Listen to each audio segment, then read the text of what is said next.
Hello friends, welcome to my channel Sheetal's kitchen Gujarati. આજે આપણે બનાવવાના છીએ વ્રત ઉપવાસ કે એકાદશીમાં ખાઈ શકાય તેવી મખાના અને સાબુદાણાની ખીર। તો મિત્રો, અમુક ઉપવાસ જે હોય છે ટોટલી ફરાળી હોય છે, ત્યારે જો તમે આ રીતની ખીર બનાવીને સવારે જ એક વાટકી ખાઈ લેશો તો આખો દિવસ ફૂલ એનર્જી ફીલ કરશો અને પેટ પણ તમને આખો દિવસ ભરેલું લાગશે અને ભૂખ લાગવાની શક્યતા બહુ ઓછી રહેશે। તો શરૂ કરીશું।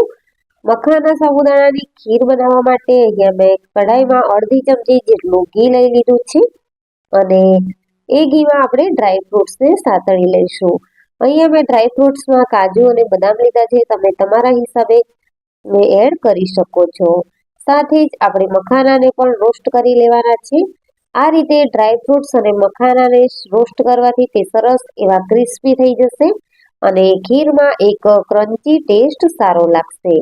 મખાનાને તમે ઘીમાં શેકીને તેની ચાટ પણ બનાવી શકો છો અને એમ જ પણ ખાઈ શકો છો। ઘીમાં શેકવાના કારણે મખાના છે તે સરસ ક્રિસ્પી થઈ જતા હોય છે, એટલે ખાવામાં ખૂબ જ ટેસ્ટી લાગે છે। હવે મખાના અને ડ્રાય ફ્રૂટ્સ શેકાઈ ગયા છે, તો આપણે તેને અલગ બાઉલમાં કાઢી લેવાના છે અને એ જ કઢાઈમાં આપણે ખીર બનાવવા માટે દૂધ એડ કરીશું। તો અહીંયા જો તમારે તપેલીમાં ખીર બનાવવી હોય તો તપેલીમાં દૂધ ગરમ કરી શકો છો, પરંતુ જે કઢાઈમાં આપણે મખાના અને ડ્રાય ફ્રૂટ્સ શેક્યા હતા હું તેમાં જ બનાવી રહી છું। તો દૂધને આપણે મીડિયમ ગેસની ફ્લેમ પર ઉકળવા દેવાનું છે અને દૂધ ઉકળી જાય એટલે સાબુદાણા આપણે પહેલાથી જ પલાળી રાખ્યા હોય છે તો તે ઉમેરી દઈશું। અહીંયા મેં અડધી વાટકી જેટલા સાબુદાણા ઉમેર્યા છે અને જેટલા આપણે સાબુદાણા લઈશું તેટલા જ મખાના લઈશું। તો દૂધ અને સાબુદાણા મિક્સ કરી લીધું છે, તેમાં આપણે 8 થી 10 કેસરના દાણા ઉમેરી દઈશું, જેથી કરીને ખીરમાં એક સરસ ફ્લેવર આવશે અને કેસરથી ખીરનો કલર પણ ખૂબ જ સારો આવશે। આ રીતે આપણે સતત ફેરવતા રહેવાનું છે, કારણ કે સાબુદાણા ઉમેર્યા બાદ આપણે જો આ રીતે નહીં ફેરવીએ તો સાબુદાણા છે તે કઢાઈમાં ચીપકી જશે અને ખીરમાં પછી દાજાનો ટેસ્ટ આવશે। તો આ રીતે કન્ટિન્યુઅસ આપણે તેને ફેરવતા રહીશું।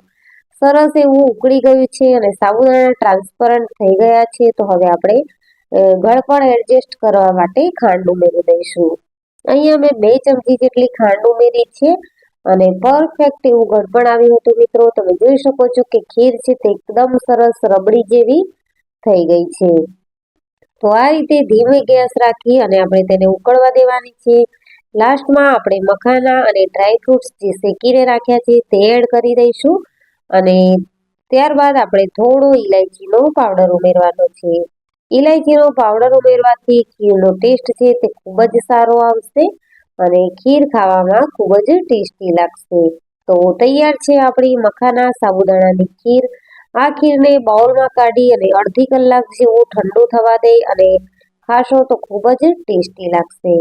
તો મિત્રો, આ સાબુદાણા મખાનાની ખીરની રેસીપી તમને કેવી લાગી તે મને કમેન્ટ સેક્શનમાં જરૂરથી જણાવજો અને જો રેસીપી વિડીયો ગમ્યો હોય તો વિડીયોને લાઇક કરજો, તમારા ફ્રેન્ડ્સ અને ફેમિલીમાં શેર કરજો અને ચેનલને સબસ્ક્રાઇબ જરૂર કરજો, ફેસબુક પેજને ફોલો